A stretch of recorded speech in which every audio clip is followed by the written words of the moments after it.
Hello there. All right, this is chapter 17, Mr. Kermit. The Good Bunny's chart is mocking me.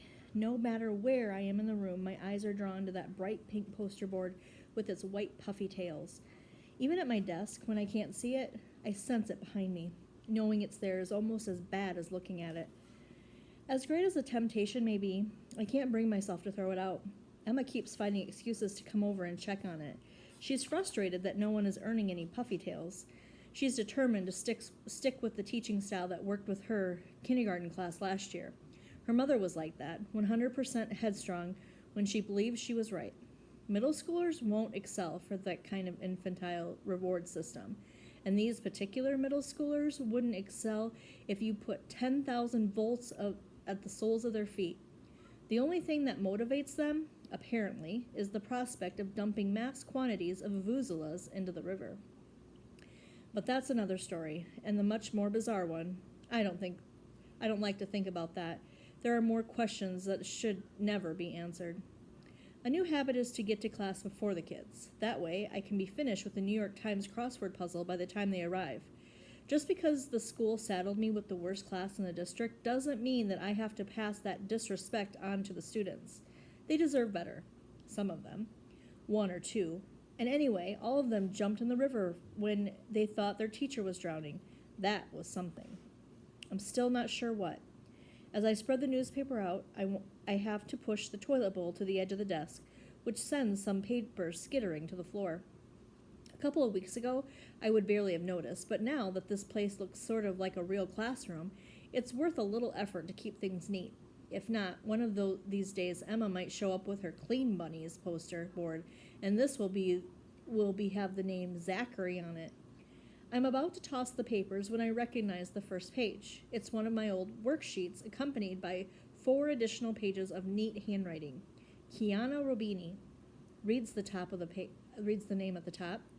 I remember her handwriting is handing in something like this, and come to think of it, she's always been a little less out to lunch than the rest of them.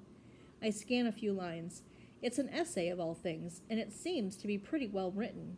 I read on, drawn in by her compelling sentences and well-constructed arguments about mass transit.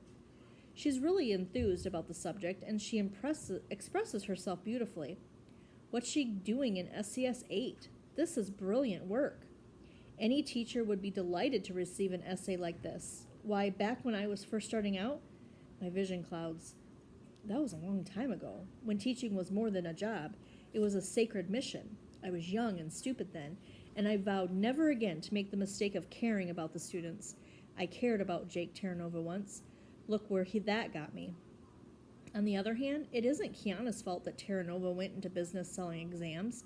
It won't be breaking the promise I made to myself to give her the feedback she deserves for a fantastic piece of work.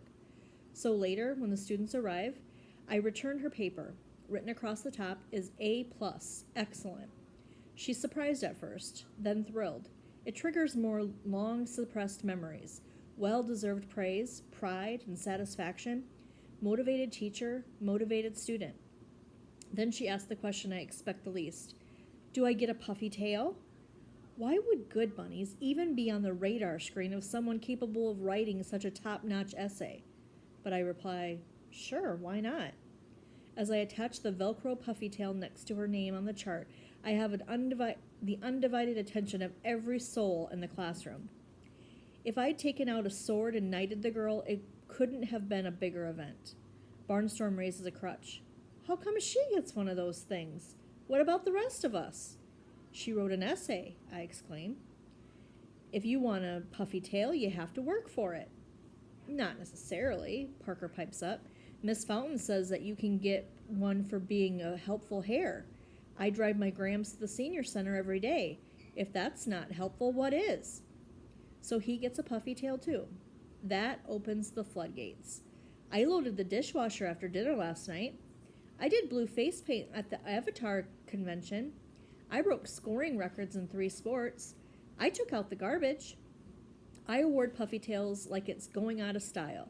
True, most of these accomplishments aren't very impressive, but puffy tails themselves are more meaningless than it would so meaningless that it would be hypocritical to raise the standard to earn them. Raheem gets one for staying awake long enough to receive it. Only Aldo can't come up with anything better than, on the bus today, this kid tripped over my backpack and landed in gum. I sigh. That doesn't sound very helpful to me. Aldo tries again. Well, now it's in his hair and he can't get rid of it. He looks like a doofus. Dude, you could have moved your bag out of his way, Barnstorm pronounces. That's the helpful hair way. Otherwise, you should lose a puffy tail. He's already at 0, Mateo puts in. 0 is better, Aldo explodes, because rabbit butts are stupid. Easy to say when you don't have any, Barnstorm needles. Come on, Aldo, Kiana whispers. You must have done something nice. The boy's still stumped. He sulks for the rest of the day. Just before lunch, Emma looks in, sighs, catches sight of the poster board with so many new puffy tails, and beams with pleasure. When I submit the official request for the school bus, Principal Vargas regards me with deep suspicion. She's probably thinking about how many vuvuzelas we can cram into a whole bus. A lot more than 1,000 for sure. I elaborate. It's for a field trip. Field trip? She's amazed. For your kids? Where? We're going to go to Terra Nova Motors. Speaking those words is even harder than I thought it would be. We've been invited to tour the repair shop. I regurgitate Emma's reasons why this is a good idea. Back up, Zachary. I've known you for a long time. Why would you go anywhere near Jake Terranova? I sigh. Emma found him at the same country club shindig. She's a serious busybody, that one. She told him about the Spirit Week kerfuffle and how it dredged up what happened. Now he wants to make amends. The principal folds her arms in front of her. And you want to give him an opportunity to clear his conscience? It's not me, I admit. It's the kids. They came alive when he walked into the room. They consider him some kind of celebrity. Listen, Christina, I know they're awful, but what we did to them is just as awful. Are we really going to keep them cooped up like prisoners until they can be the high school's headache? If there's a chance for them to have a real education, we have to take it. And if that means Jake Terranova, then so be it. She looks at me in an uncomfortably long moment. The last time I heard words like that, they came from a young teacher I used to work with, a teacher named Zachary Kermit. That person is gone forever, I assure her, and he's never coming back, which is a good thing because he was an idiot. All right, you've got your bus. The principal scribbles a signature on the requisition form and leans back in her chair, her expression sober. One more thing, Zachary. You've probably already noticed that Dr. Thaddeus isn't exactly your biggest fan. Well, the vuvuzelas didn't do anything to change that.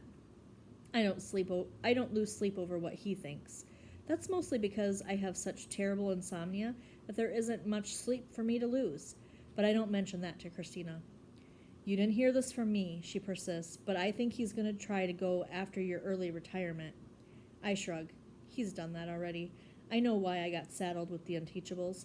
He wants me to quit. We'll see his own ears first. There's another way, she reminds me grimly. One wrong step, and he'll fire you. Don't give him any cause. I'll protect you as much as I can, but I'm not the superintendent. He is, and never underestimate how much power that gives him. I nod. Take the bus authorization and get out of here. It's the cheating scandal, still haunting me after all these years. Thaddeus will never forgive me for that. I thought Jake Terranova was back. Correction. He never left. All right. That was chapter 17.